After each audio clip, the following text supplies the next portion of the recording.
AITA for telling my mom and sister the best help they can give is to shut up? My wife gave birth to our son 6 weeks ago. He's healthy and doing great. My wife is doing okay. Physically she's pretty much fine, but emotionally she is fragile right now. She's dealing with some anxiety post-baby, some other mental health problems she had from before pregnancy. She has worked on them in therapy, but the pregnancy and PP hormones have flared up some stuff on her. She's also disappointed she couldn't breastfeed. She didn't try to, but that was in her best interest not to.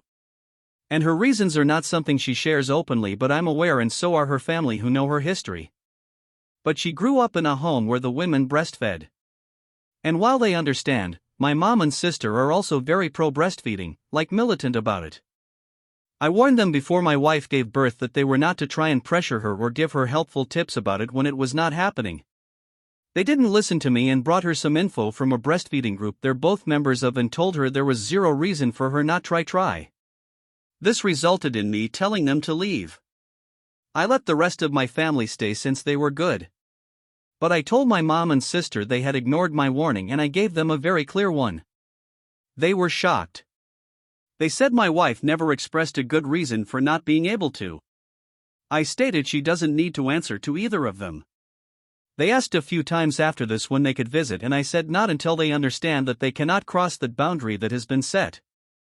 They brought me into a group call a few days ago and told me they want to come see us, and I asked if they were going to respect the boundary.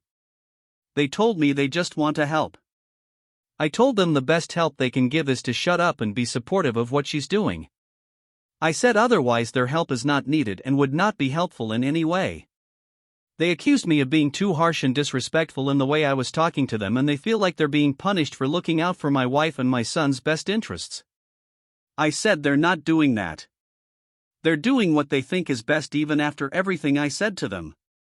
So they're angry. I told them to shut up and let it be.